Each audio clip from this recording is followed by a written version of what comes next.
There is a quiet rebellion that happens inside you long before the world ever notices. A small flicker, a shift in the way you breathe, a soft suspicion that life is not quite what it pretends to be. Most people never speak of this, not because it is forbidden, but because some things become heavier when exposed to unready ears. Awakening is one of them. It is not a trophy you display. It is a flame you guard. You see, when a person still believes the dream is solid, your truth sounds like fiction. Your silence sounds like distance. Your depth sounds like danger. So you learn, slowly, that certain understandings are not meant to be announced, but lived, held, protected like seeds waiting for their own season. And perhaps the greatest irony is this: the more awake you become, the less you feel the need to explain yourself, because you realize that everyone hears only what their own inner room is ready to echo. So tonight, let us walk gently, you and I, into the quiet chambers of the self, where 5 secrets live, not to be hidden out of fear, but out of reverence. To understand why some truths must remain unspoken, we must first look at the strange architecture of the human mind. It is a beautiful construction, but also a fragile one, held together by stories we quietly repeat to ourselves. Most people live inside these stories as if they were houses built of stone. They believe their opinions are windows. Their beliefs are doors. Their identity is the furniture they've spent years arranging. And when you speak from awakening, you do not simply rearrange the furniture, you shake the entire house. You suggest that the walls are flexible, that the rooms are dreamlike, that the very foundation they stand on was never as solid as they assumed. This is terrifying for a mind that has not yet questioned itself.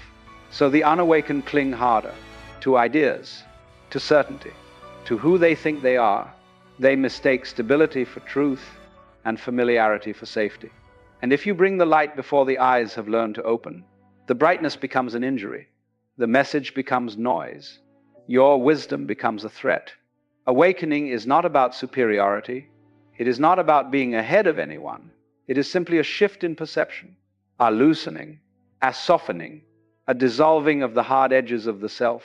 But to someone still defending those edges, your softness looks like weakness. Your openness looks like naivety. Your surrender looks like madness. And so silence becomes compassion, not secrecy for secrecy's sake, but an understanding that every mind unfolds at its own pace and in its own language. You cannot hand someone the key to a door they do not yet know exists. And even if you place it gently in their palm, they may not recognize it as a key at all. So the first landscape we must cross is the simple truth that people do not hear you. They hear through the filter of who they believe they are. And if that belief is trembling, your truth becomes the wind that frightens them. Now that we have stepped into the inner architecture of illusion, if the mind is a house built of stories, then society is the entire neighborhood agreeing not to question the construction. Everyone protects everyone else's illusion because it maintains a sense of order. A shared dream is comfortable, even if it is sometimes suffocating. To awaken inside this dream is to suddenly notice the seams, the subtle cracks in the walls, the strange hum behind the scenery, the way people move through life, as if following a script they never realized they were holding. When you begin to see this, you also begin to see something else: how fiercely people defend the script. The unawakened are not asleep in a peaceful way. They are asleep the way a person clings to a nightmare, believing that letting go might make things worse. They are not protecting truth. They are protecting familiarity. And familiarity is a powerful drug. It promises safety even when it limits you. This is why certain realizations, if spoken too early, sound like rebellion. They threaten the roles people play.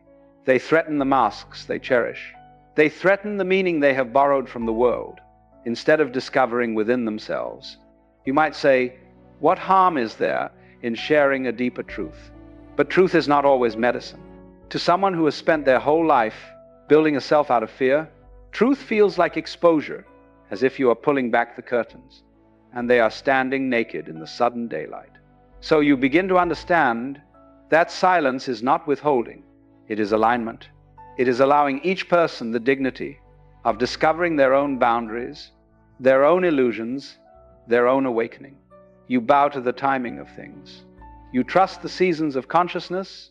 You stop trying to force winter to become spring, and in that surrender, a different kind of wisdom grows. The wisdom of speaking only when a soul is thirsty enough to drink and quiet enough to listen. With this landscape prepared, we can now explore the topic from multiple directions to understand why certain secrets must never be offered to the unawakened. We must examine them from different windows of awareness, each one revealing a slightly different angle of truth. On the surface, every person you meet is a collage of memories, a bundle of unfinished stories pretending to be a single identity. Most people are not defending themselves. They are defending the fragile narrative that keeps them feeling coherent. When you speak from awakening, you do not argue with their opinions. You challenge the story beneath the opinions. And stories do not like being questioned. They cling to their authors. They bite back when threatened, which is why sharing a deeper truth with an unready mind often feels like tossing a pebble into a lake that insists it is made of concrete. 2. The spiritual angle. Spirit, if you watch it closely, moves like water. It flows, adapts, listens, responds. The unawakened, however, cling to fixed shapes, identities as rigid as stones. Water frightens them because it cannot be grasped, it cannot be owned, it cannot be used to build a persona. So when you speak spiritual truth to someone still clinging to form, they react as if you are trying to dissolve them. And perhaps, in a way, you are not out of harm, but out of clarity. Yet clarity offered too soon feels like erasure. The ego is a brilliant little magician. Its entire act depends on misdirection. And you, awakened or awakening, have learned to look backstage. But imagine telling someone in the middle of a magic show that the rabbit is not real. They would call you destructive, a spoilsport, a threat to the entertainment. This is why the unawakened resist awakening. They fear losing the show, without realizing they were the magician all along. And of course, there is the simple humor of it. Trying to reveal deep truth to a person who isn't ready is like explaining water to a fish that hasn't yet noticed it's wet. Its eyes widen, and then it swims away, offended. In nature, transformation is never rushed. A seed does not shout at another seed to hurry up and bloom. The forest does not complain that the mushroom awakens overnight while the oak takes a century. Everything unfolds according to its own secret calendar. So when you meet someone unawakened, you are not seeing a failure. You are seeing a season. Perhaps they are still winter. Perhaps they are still gathering the cold that will one day force them to crack open. To reveal certain truths to them too early is like giving spring instructions to a frozen branch. It cannot obey. Its sap has not yet remembered how to rise. Every human being carries an unseen threshold, a line the mind cannot cross until suffering has done its teaching. This is not cruelty. This is simply how consciousness stretches. You cannot gift someone a realization they have not yet earned through their own contradictions. It would be like handing someone a treasure map before they even know they are lost. Truth given before time creates confusion. Truth given at the right time creates freedom. And so, existentially speaking, you are not withholding secrets to protect yourself. You are withholding them to protect their unfolding. Here is the strangest thing of all. The more awake you become, the less you feel the impulse to reveal anything. You realize that people learn best, not from explanations, but from the gentle collision between their illusions and reality. Sometimes your silence is the most compassionate mirror you can offer, and yet, paradoxically, your silence speaks louder than your words ever could. This is why certain secrets are not shared. They are lived, embodied, expressed through presence rather than proclamation. We have now explored the topic from multiple directions. And now, having wandered the landscapes of mind, spirit, and nature, we arrive at the edge of understanding, the place where reflection meets revelation and quiet awareness begins to speak louder than thought. The first secret you must never reveal is the fragile illusion of self. To the unawakened, the I is sacred, untouchable, a fortress built from every fear, every hope, every remembered insult. When you hint that the self is a story, that it has no permanent walls, that it flows and shifts like clouds over a vast sky, you do not feel their fear. You feel the tremor of all the stories collapsing at once. It is not anger they show. It is not hostility. It is the quiet panic of a mind encountering freedom before it is ready. So the secret lives quietly, not because it is shameful, not because it is forbidden, but because it is too potent to hand out indiscriminately. The awakening cannot be forced. It must be invited, and the invitation must wait until the soul itself is ready to recognize it. The second secret is the nature of suffering. To the unawakened, suffering is a monster outside themselves. They blame, they avoid, they resist. But to you, awakening has shown that suffering is a teacher, a mirror, a river that carves the canyon of consciousness. And yet, if you try to explain this too soon, you may hear, "Why do you complicate things?" Or, "Stop telling me how I should feel." And indeed, there is nothing to explain. Suffering must be met, experienced, and allowed to illuminate its own hidden path. The third secret is the illusion of control. Most people clutch at the reins of life as if steering the wind itself. They organize, they plan, they fear deviation. You know, however, that the universe is a dance, not a machine. Every twist, every turn, every unforeseen detour is part of a choreography they cannot yet see. If you reveal this secret prematurely, they hear it as cynicism, or worse, as an insult to their effort. And so you wait, not from malice, but from the wisdom of timing. Here, at the edge of revelation, you begin to see a pattern. Truth is not dangerous. Truth is alive. But it is delicate, and it blooms only when conditions are exactly right. Your role is not to force the bloom, but to tend the garden, to embody patience, to carry the light quietly, so that one day, perhaps, someone will see it reflected in your own calm eyes. The fourth secret is the paradox of knowing. Awakening teaches you that knowledge is not possession. It is a mirror. It reflects, it dissolves, it shows you the dance of being. To the unawakened, knowledge is armor. They clutch it, polish it, display it. They believe knowing something makes them safe, makes them superior, makes them whole. But you have seen the other side. Knowledge is not a shield. It is a horizon. It stretches endlessly, and the closer you approach, the further it recedes. To reveal this too soon is to threaten the fortress of certainty they have spent a lifetime building. The fifth secret is impermanence, the quiet rhythm of everything that rises and falls. Most people fear loss. They cling to permanence, as if it were a law of nature, not the exception. They hoard love, accumulate praise, guard reputation, and call it survival. Yet awakening whispers differently. All is in motion. All is a story, a wave rolling upon the shore, beautiful precisely because it cannot stay. To speak this secret too early is to provoke fear. People will resist it as if you are trying to steal their very life. And indeed, you are not stealing. You are reminding them that life was never theirs to hold. And here lies the most delicate paradox of all. The awakened person speaks less, not because they know less, but because they understand more. The unawakened need to hear less truth than they think, and need to experience more life than they expect. So the climax of understanding is this: to guard certain truths is not betrayal, it is love. It is the recognition that the unready mind cannot yet digest the richness of freedom.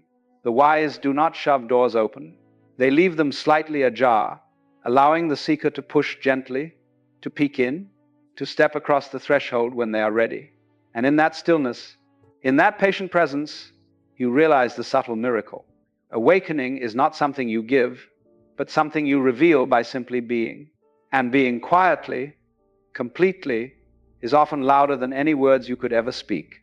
When the realization settles, it does not strike like a lightning bolt. It flows like a tide, washing gently over the worn shores of your mind. You begin to see that the act of withholding certain truths is not deprivation, but protection, a soft reverence for the rhythms of consciousness. The first effect is a quiet liberation. You stop trying to convince, stop trying to explain, stop trying to rescue. The weight of others' expectations begins to lift, and you realize that no one's understanding defines the truth you carry. Your relationships shift subtly and profoundly. Conversations become less about proving, more about presence. The unawakened no longer frustrate you because you see them as travelers on paths you do not need to direct. They are learning in their own time, just as you learned in yours. There is also a new rhythm to your mind. The old habit of over-explaining dissolves. Silence becomes a companion, and in its spaces, reflection deepens. You notice patterns in the world you never saw before. A bird's flight, a ripple on water, a cloud's slow passage. Each speaks of impermanence and freedom, and each reflects the patience of awakening. The natural world becomes a mirror. The wind carries lessons, the rain carries stories, and even the shadowed corners of the forest seem to whisper the wisdom you once sought to force. And humor returns, light and gentle. You smile at the absurdity of past urgency, at the times you tried to push awakening like a stubborn cart. Now you see that life has its own timing, and rushing it is as futile as running after the tide. Here, in this aftermath, you start to embody the truth without needing to declare it. And in doing so, you offer it silently to the world, not as a gift, but as a presence that hums quietly, like sunlight warming a stone, inviting others to notice if and when they are ready. As you walk further into this calm, you notice that perception itself begins to shift. The boundaries between self and world soften. The sharp divisions that once seemed essential now appear as delicate lines drawn in sand, subject to the tide of awareness. Your identity is no longer a rigid construct. It becomes more like a river, aware, flowing, responding, yet never confined. And in this flexibility, there is freedom. Freedom from judgment, from expectation, and from the compulsion to reveal what must remain unseen. You begin to notice the subtle joy of living quietly, not hidden, but simply unobstructed by the urgency to perform or explain. Each moment becomes a meditation, each breath a small revelation. Even ordinary things, a cup of tea, a shadow across the floor, the gentle sigh of wind through trees, speak of vastness if you only pay attention. And yet, the world does not stop. The unawakened continue their routines, their defenses, their attachments, and that is perfectly fine. Your awareness need not disrupt theirs. Instead, it can ripple outward gently, like sunlight touching leaves, allowing warmth without force. Sometimes, a silence will fall between you and another, and in that quiet, you feel the pulse of connection. It is subtle, almost imperceptible. A shared understanding that words cannot capture. A recognition that some truths are felt rather than spoken. And in this awareness, you realize the final secret. Life itself is the teacher, and presence is the lesson. Secrets need not be revealed to be known. They live in the way you move, in the patience you carry, in the calm that emanates from your being. Pause and listen. The ocean does not ask to be understood. The sky does not need explanation. And you, in your quiet embodiment, are simply part of this endless unfolding. And so we arrive at the final stillness, the place where words dissolve into awareness and the mind can rest, finally, in the soft rhythm of life itself. To withhold certain truths is not to deceive, nor to elevate oneself above another. It is an act of reverence, a recognition that every consciousness unfolds in its own time, and that awakening cannot be forced without fracturing the delicate web of becoming. You begin to see that life itself is an endless conversation between revelation and restraint. Sometimes the most profound teaching is the one left unspoken. Sometimes the deepest gift is the quiet presence of someone who knows without needing to declare it. The world does not ask us to rush, nor does it demand that every secret be shared. It asks only that we be patient, that we be aware, that we walk gently among those who have not yet crossed the threshold we have glimpsed. In this spacious awareness, you realize that the self is both wave and water, the observer and the observed, the question and the answer. And the more you live in this duality, the less urgent becomes the need to convince, the less heavy becomes the need to explain, and the more natural it is to simply be. Pause for a moment. Feel the subtle currents of life flowing through you. Notice how the truths you hold, quietly, without display, can ripple outward in ways that words never could. And perhaps this is the deepest lesson of all. To awaken is to embody patience. To embody patience is to embody love. And love, at its purest, requires no announcement, no proclamation, no applause. If this reflection touched you, let it rest quietly within you, and share it with someone who might need to hear it.